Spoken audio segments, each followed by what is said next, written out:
Hey, feeling good, like I should. When in dark, walk around. Assalamualaikum warahmatullahi wabarakatuh. Waalaikumsalam warahmatullahi wabarakatuh. Kami dari kelompok statistik ingin menjelaskan hasil diskusi kami tentang diagram yang akan dijelaskan oleh Hana Zara Natasha. Kepada Hana dipersilakan. Kasih Sarah. Baik, saya Hana Zara Natasha akan menjelaskan dua jenis diagram. Diagram yang pertama itu ada diagram batang. Diagram batang adalah jenis diagram yang menunjukkan bilangan atau kuantitas yang berbentuk persegi panjang atau persegi. Secara umum, diagram batang akan menggambarkan beberapa nilai dari suatu objek penelitian pada kurun waktu tertentu. Diagram batang juga menunjukkan batang dengan bentuk tegak, mendatar, dan lebarnya itu sama dengan beberapa batang yang terpisah. Tujuan membuat diagram batang ini adalah untuk memudahkan setiap pembaca dalam melihat data yang ditampilkan dengan bentuk yang sederhana, atau bisa juga digunakan untuk menggambarkan perkembangan nilai pada suatu objek penelitian pada kurun waktu tertentu. Jenis diagram yang kedua itu ada pie chart atau diagram P atau diagram lingkaran. Adalah gaya grafik sederhana yang berguna untuk menggambarkan bagian-bagian dari keseluruhan. Sebuah grafik P adalah bagian berdasarkan data numerik yang memungkinkan Anda untuk menunjukkan proporsi dalam persentase. Silakan dilanjutkan oleh Atika.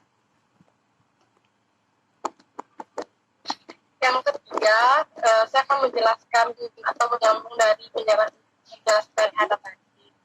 Itu selanjutnya itu diagram garis. Diagram garis adalah diagram yang kebanyakan dipakai untuk menyajikan data yang didapat dari waktu ke waktu secara teratur dengan jarak waktu tertentu. Misalnya yaitu kayak di hobi atau pendapatan di suatu toko, kita bisa menggunakan diagram garis. Kita bakal melihat itu setiap tahunnya itu ada peningkatan atau penurunan. Selanjutnya itu diagram scatter. Diagram scatter atau orang biasanya menyebut diagram tepat adalah salah satu alat dari PC Seven Tools yang berfungsi untuk melakukan pengujian terhadap beberapa hubungan antara dua variabel serta menentukan jenis hubungan dari dua variabel tersebut, apakah hubungan positif, hubungan negatif, ataupun tidak ada hubungan sama sekali. Untuk diagram scatter ini itu gambaran grafis yang terdiri dari titik pasang variabel X dan variabel Y.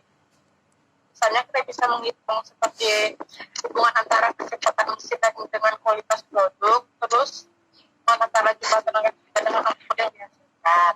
Oke, selanjutnya akan dijelaskan oleh Widya dari. Baiklah, saya di sini akan menjelaskan tentang poligon frekuensi. Poligon frekuensi itu adalah suatu garis putus-putus yang menghubungkan titik tengah ujung batang histogram. Biasanya ditambah dua segmen garis lain yang menghubungkan titik tengah ujung batang pertama dan terakhir dengan titik tengah kelas yang paling ujung di mana frekuensinya bernilai 0. Baiklah, yang terakhir akan dijelaskan oleh Sarah.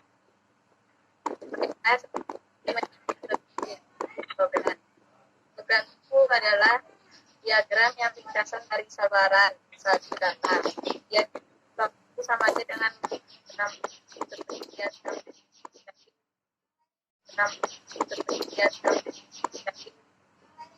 tapi ini biasanya untuk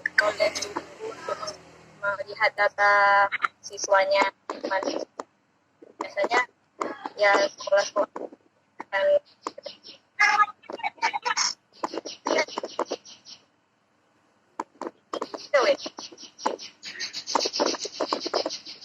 Tika, contohnya Tika, contoh diagramnya. contohnya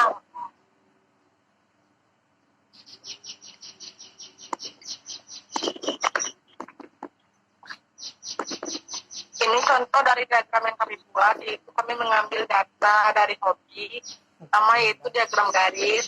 Kita bisa melihat di sini hobi mana yang diminati banyak. Kami mengambil dari 25 data orang.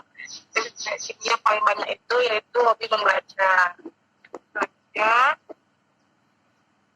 diagram komponen ini dari data kami itu kami menemukan ini kami ambil dari asal, lebih banyak itu yang berasal dari ikan batang. Ada ikan batang. Ini adalah pertama cuma beda bentuknya aja di ikan batang dan diagram.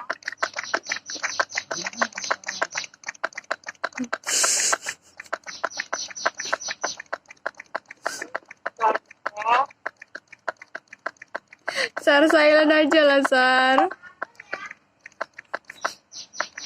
diagram isografi sama asal juga. Ini diagram pattern.